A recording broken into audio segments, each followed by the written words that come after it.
In this episode of Thor's vlog, we remove a massive structurally compromised poplar tree overhanging a student's maths block.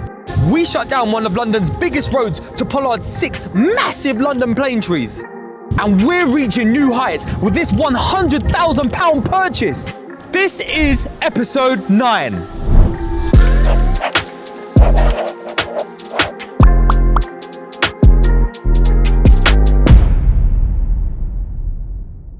So, it's done. We've spent the most amount of money we have ever spent at Thor's Trees in one single asset.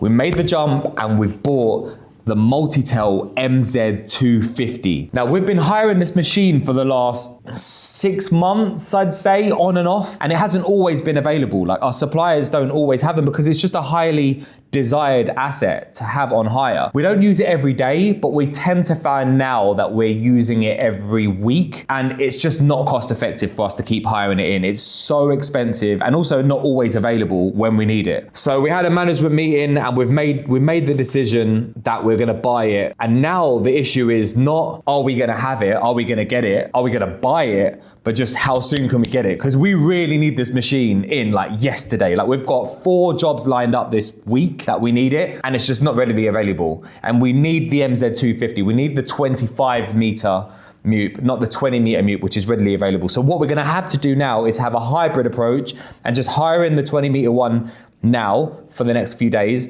and wait for the MZ250 to be ready to be delivered by Multitel. Now, I'm excited and I'm nervous at the same time, and maybe this is just like a growing pain. Maybe this is just an emotion that I just need to learn to just get used to as we grow and invest in all this sorts of infrastructure. And I can buy chippers and I can buy stump grinders and I can buy vans, but I've just never spent 100 grand in one single asset. But it's done now. I feel relieved that we're doing it. I've fully done the budgeting, I've fully done the forecast. We can definitely afford to do this. I've done the planning side of things. It's definitely something we need, but it's now just getting things into motion, getting things into action, and hopefully everybody here at Thor's Trees can look after it as well. We're used to looking after things, and I certainly cannot afford for anyone to be damaging it. So I'm hoping this time next year, maybe in the next couple of years, we'll have 2, 3, maybe 4 of these things within the fleet. But yeah, exciting times ahead.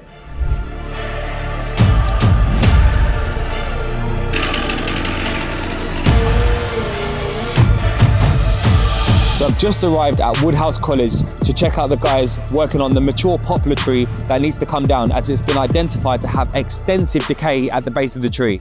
Given its proximity to the maths block and that this is a frequently used car park, the tree needs to come down immediately. Due to the fact that the tree has got all this extensive decay, we can't actually climb it. It's a dangerous standing structure. So we've had to hire a mute from Affordable Access to get access to the tree in order for us to be able to safely dismantle it in a way that is not going to cause any damage or harm to persons, including the students in and around the school. I just want to give a massive shout out to Lewis from Affordable Access Hire, who's made everything possible for us to be able to have this mute absolute last minute. It was mission critical to be able to do this job with a mute, and there's not many contractors that can help us get a mute like this so last minute. So thank you, Lewis, and everyone at the team at Affordable Access Hire.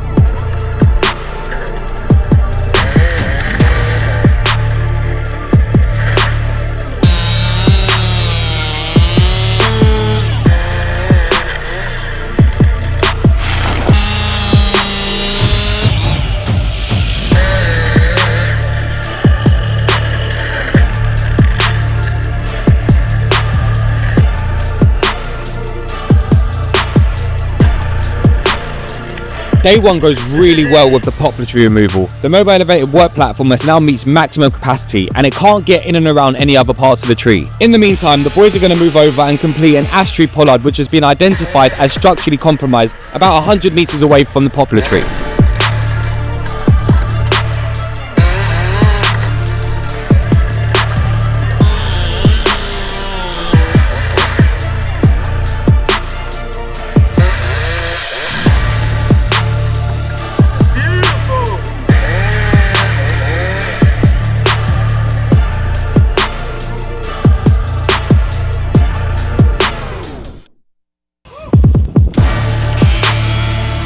back for the last day of the poplar removal. It has been structurally assessed by the experts and this tree is safe to climb in its current size and dimension. So we're going to now use our skills as climbing arborists to dismantle the rest of the tree and get it safely removed down to the ground.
Now the tree is safe down on the ground and in big pieces, the most effective way of us getting rid of these logs is by getting a grab lorry in to be able to help us lift and remove all of the logs away from the site.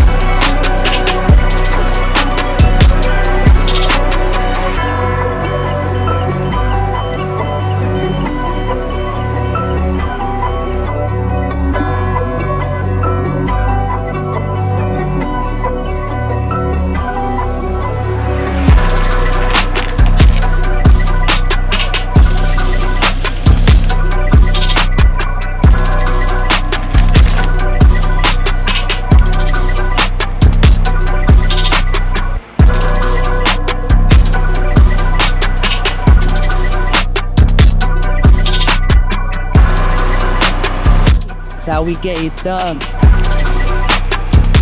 So out on a late night call out today, just as our call out runs out.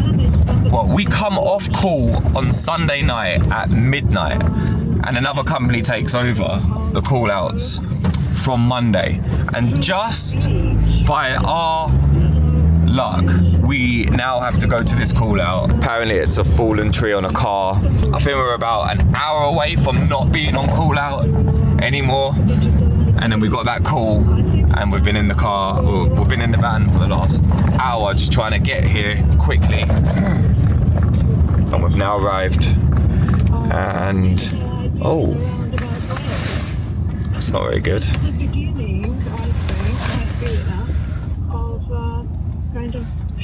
Okay, let's get to work. So just arrived on site. Police are here. Oh, let's see what I've got on with this.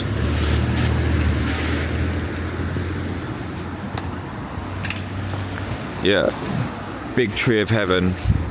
Looks like it snapped from the base. Looks like it's come out from the park. The plan is to make this thing safe and try and get out of here as quickly as possible.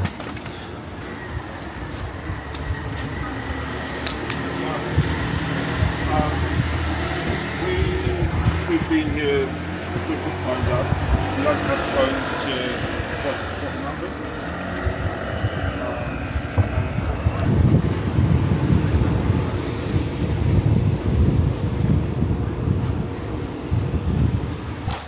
Okay, so update. It's now 4 o'clock in the morning, 5 o'clock in the morning, nearly. And we've got most of the big tree pretty much out. And then logs. Obviously we've got one mash up car here. Roof is mash up, completely smashed in. And then we've got all these logs here and a proper mash-up tree over there. We've managed to try and save this van as much as possible. There's a few big dents up on the top of the roof, but it might be salvageable, might not. Probably be here for another hour or so. Still got to chip some of this stuff up here, but generally got away with this one. So recently at Thor's Trees, we've had quite a lot of work spread across commercial and domestic clientele. Like normally we tend to have a 30-70 split, 70 being domestic and 30 being commercial corporate work. But I find recently, especially over the last quarter, say between November through to now, it's been commercially focused. So local authorities, highway stuff, hospitals, schools, even like construction sites and developers. There's been a huge shift so that actually we're more 70% commercial corporate and more 30% domestic. I tend to have found there's been like a little dip in domestic work recently. And I mean, even down to some of our recent projects, like huge roads of just pollards upon pollards upon pollards, which we're doing really well at. But it's just stuff that we've never really had a lot of before. I mean, we've had a lot of reactive work for the local authorities and even just our commercial clients where we're working night shifts and I'm doing a lot of the call-outs, the emergency call-outs and reactive work, through to like a lot of the school projects, like that huge ash tree that we had to take down, and the poplar tree, don't forget, in the college where it was overhanging the maths tower block with the root basal decay and compromise structure. Like there's just been a lot of corporate commercial side of it, and it's great. It's great that we're making that shift and we're able to meet the client demands. And also the guys are adapting really well to that type of work. But I've just noticed in there to be a lot of change at the moment, and it doesn't feel like a bad thing to do right now given where we are in the markets. But it's exciting considering that we're going into 2027 and the new financial year is about to start, and it gives us some forecast to what we can expect in the new year.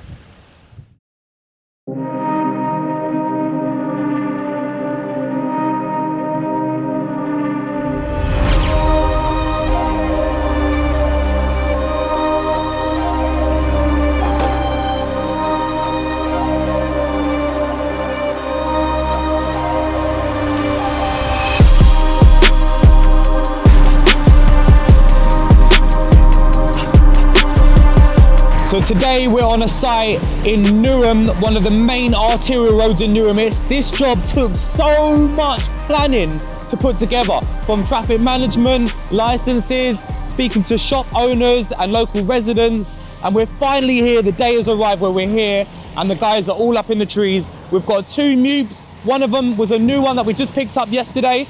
And the second one we've got on hire from Affordable Access Hire. Shout out Affordable Access Hire.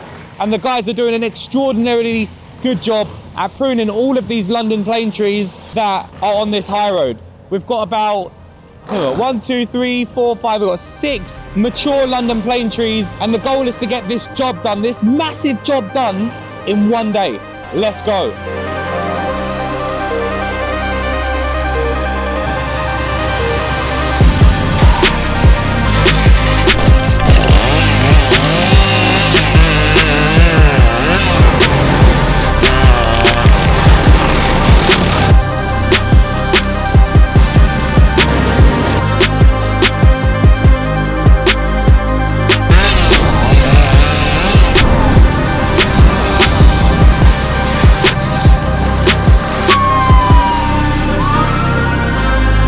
Today we're working at height dynamically. We've got a combination of utilising the brand new mupe that we picked up just yesterday, the Multitel MZ250. We've also got another mupe working at another side of the site, that's the MZ200. We've also got climbers in the trees where we can't get access to it using mupes. So today you're going to see 2 systems of working at height, both utilising the mobile elevated work platform and climbers working at height with climbing systems. One of the biggest constraints when working on this job is not only the fact that we're working on one of Newham's most busiest high roads. This is a main arterial road in Newham, but the fact that we've got Tesco entrance right underneath one of the trees that we're going to be, well, two of the trees that we're working underneath, makes it just a massive health and safety concern. Obviously, we've got a duty of care for every single person in and around the work site, so we've got to be really careful on how we manage those people walking in and out of the shop, as well as the traffic. I mean, the traffic's being handled by the TM company, but we've still got to keep constant communication with the TM people to make sure that they know exactly when branches are going to be falling into the road, so that we can clear them effectively and safely to stop anyone from getting hurt. Organising traffic management can be an absolute nightmare, especially when you don't understand the constraints of working in various London boroughs, and London boroughs can be nightmares especially. I don't know what it's like working outside of London boroughs when you guys are working nationally, but in the UK and with London, the specific licenses that we need in order for us to be able to clear the plans and the traffic management that we require to be on these sites can be an absolute nightmare. Obviously, we've got years worth of experience, so we know exactly what's needed at what time, but we still rely on the local authority to communicate back to us in time so that we can get these sites effectively booked in and completed safely without causing any damage or harm to pedestrians and local traffic.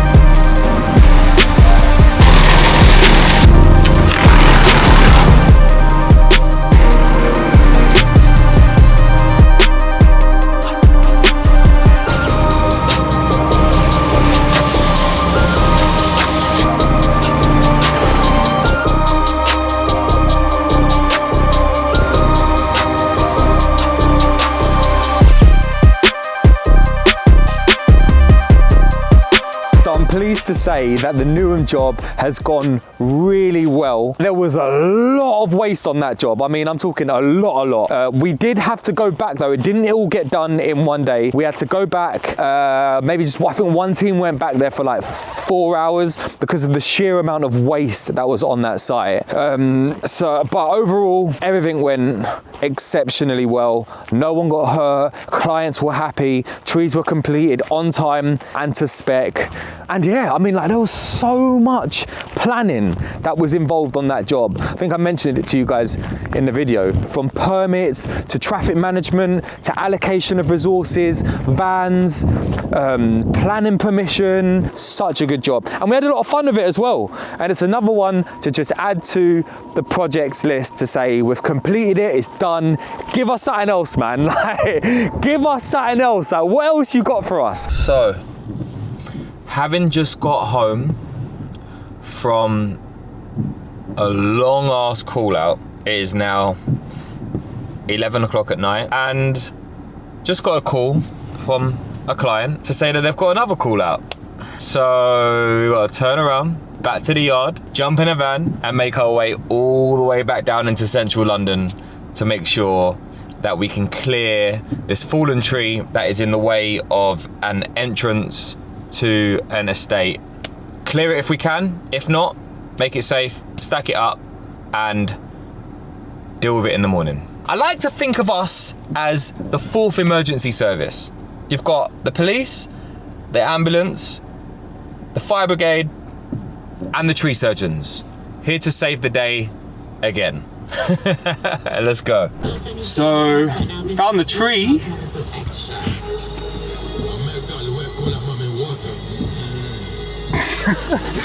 Well, thank God no one's hurt. Come on, Thor's trees, baby. Look at that. Completely snapped at the base.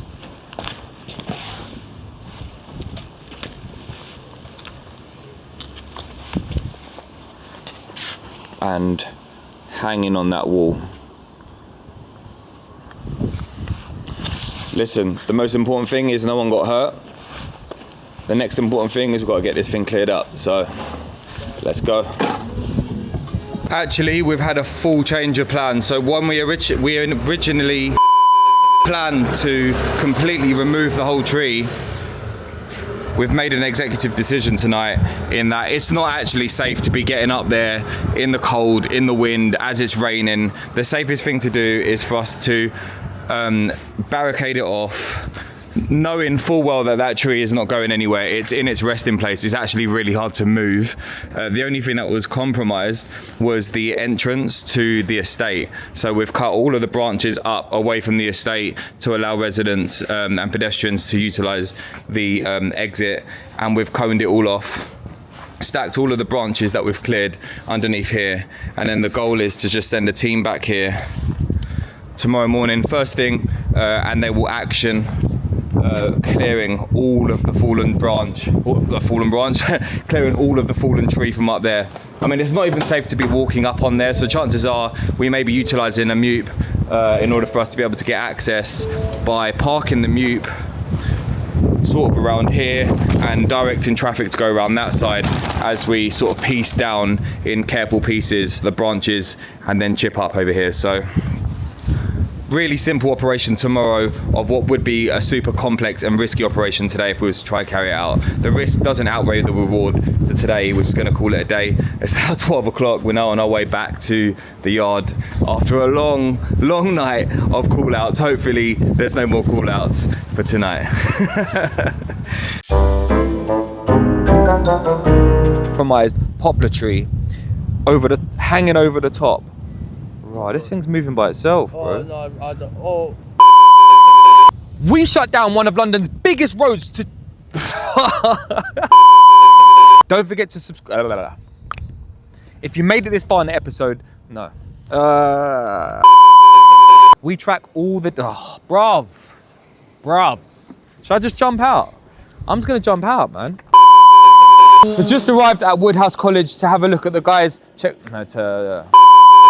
Given its location and its proximity to the maths block, and given that there's loads of students given its proximity to the maths block and its location and given its proximity to the maths... I like to think of ourselves as the 5th emergency service. You got the ambulance, fire brigade, you got the police. Is it the 5th? No. Jack, scratch that bit. Come on! Man's got to spin round, bruvs. Come back round! I see it on the camera. Ah. Thank you to every single one of you guys for all the love and support you've shown on this channel today. We truly appreciate all the support that you've given us. If you haven't already, please don't forget to click subscribe somewhere around this video. And there's a video somewhere down below that if you enjoyed this one, you're going to enjoy that one too, I can promise you. I can't wait to see you on the next video.